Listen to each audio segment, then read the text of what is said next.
Yo guys, Marlon King here, and I make videos about consumer technology and camera gear, so if that's your bag, consider subscribing. In this week's video, I'm going to be showing you the Vitoos ISO 4 Plus. I bought it to upgrade my power supply, namely because my current one is in a state of disrepair. I'm currently using a serial. This one gives me 8 9-volt sockets at 500 milliamps per socket, and they are supposedly all isolated. So let's see whether it does the job. I'll do an unboxing and show you it working. Right, let's jump in. Right, let's unbox this.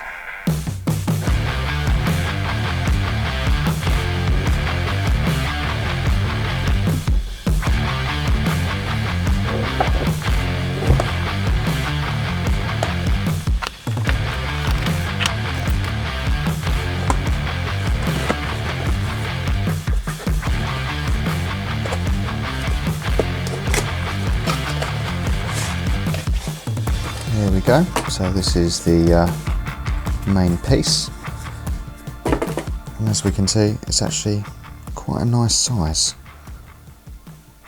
We've got 4 powers on that side, 4 powers on that side, and that's the power input there. Fairly rudimentary, and this is all meant to be isolated power. 500 milliamps for all of the connections, all 9 volts. I can't wait to try this one out. Let's see what else comes in the box. We get the power cord,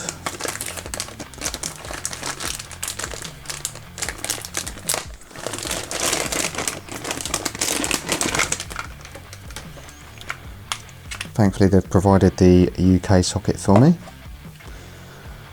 Okay, and looks like they've actually provided all of the connectors as well, which is nice to see. 1, 2, 4, 5,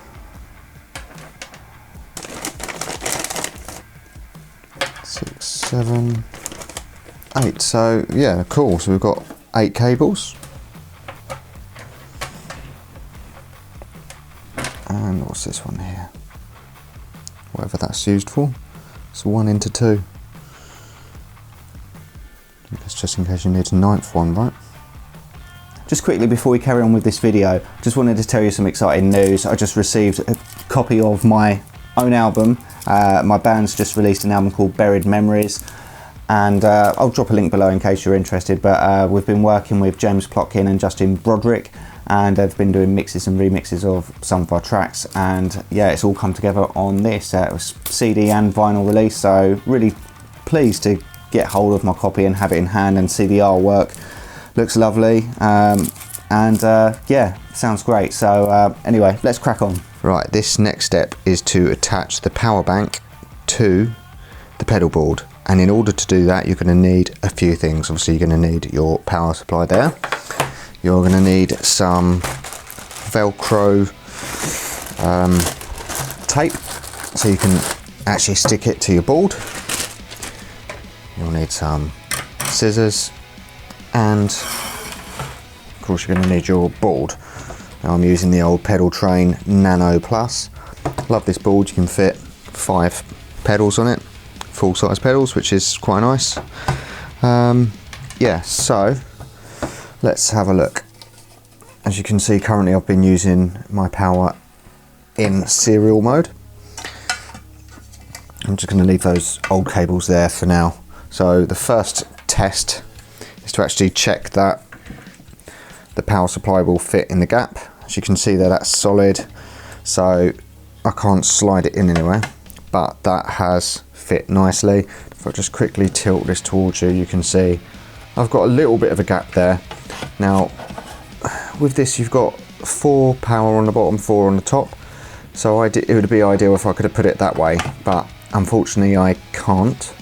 However, the good news is, if we look at the height on that, it's, if I just get that in the right camera angle, you can see it's almost flush, so the feet are going to give plenty of clearance for when I put this down anywhere, it's not going to smash the top of it, which is the main thing. I'm also going to leave it this way up, so if I do flip the board over, I can see all the power lights are operational. So let's just put the tape on.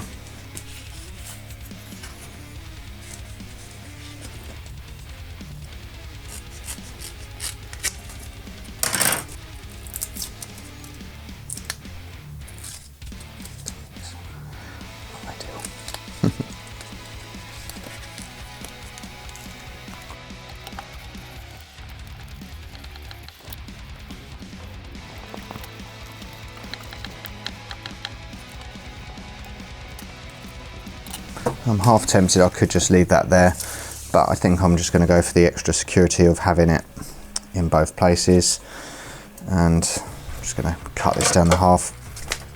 I'll cut this down the middle, even not down the half, that's a bit ridiculous. And I'll be honest with you, I'm not going to be too fussy with my exact measurements, but of course, if you are someone that is fussy, please go ahead and take your time with this. It's annoying that the curls go towards me, makes it annoying for cutting.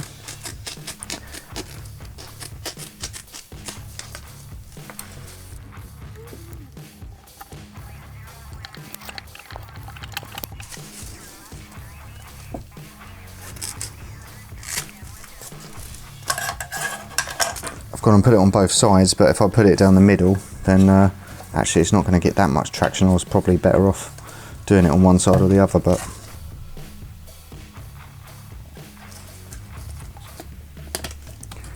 actually, you know what I should have done? I should have probably tested this first before I stuck it on with tape. If this doesn't work, that's going to be very annoying. Right, final part to this little puzzle. Because I've got a set gap here, I need to make sure that there's going to be enough room for the power cables.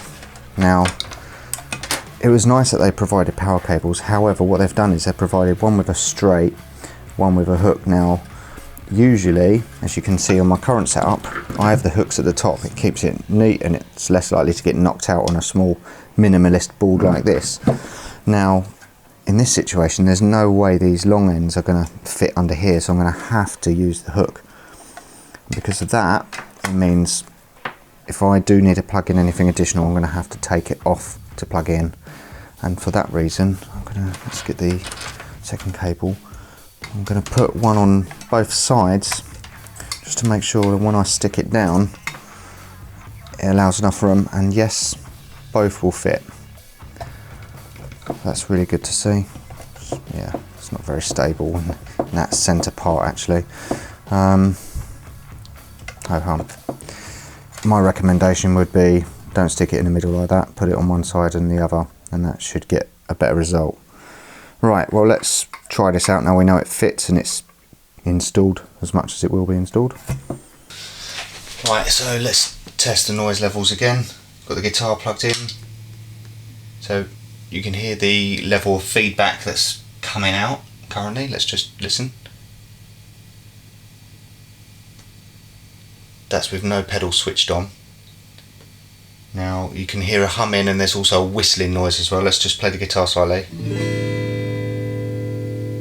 You can definitely hear that whistling coming through. That's just a clear sign of poor power.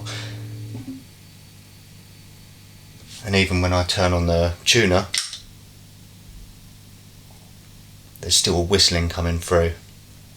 Well, actually, depending on what the pedal's doing, there's a whistling coming through, so that's really bad. The power's currently in serial, so I think it's time to switch over and let's see whether there's a difference.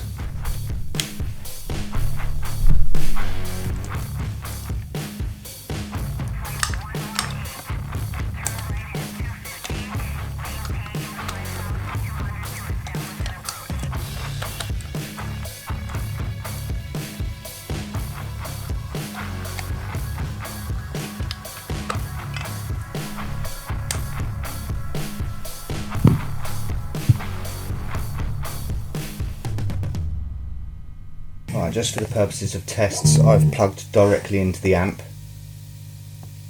and we can hear that that humming noise is still there. So actually that is the sound from the that is the sound from the amp. This is quite an old amp, so I guess I expect that. I don't actually have any newer amps to hand, but a lot of newer amps will be far cleaner signal wise going in. But anyway, we can hear.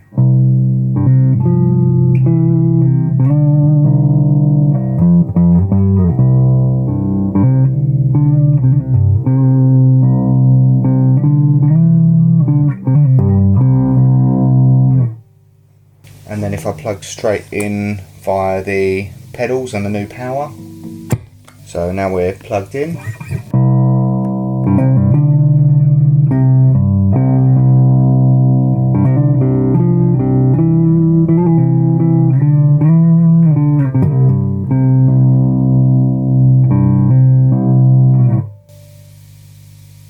Seems almost the same, which is kind of what we're hoping for, right?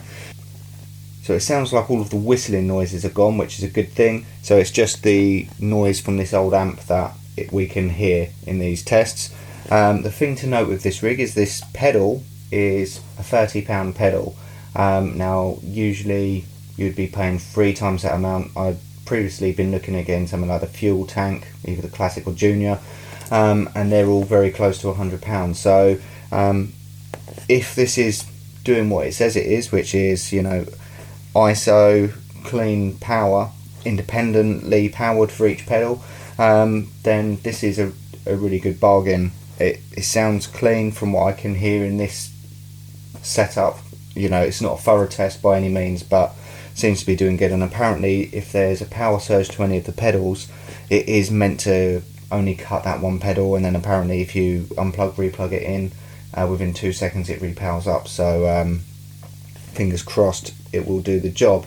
Alright guys, thank you very much for watching. If you enjoyed this content, don't forget to like and hit that subs button for future content. Have a great week, and I will catch you soon. Probably, but not guaranteed, next week.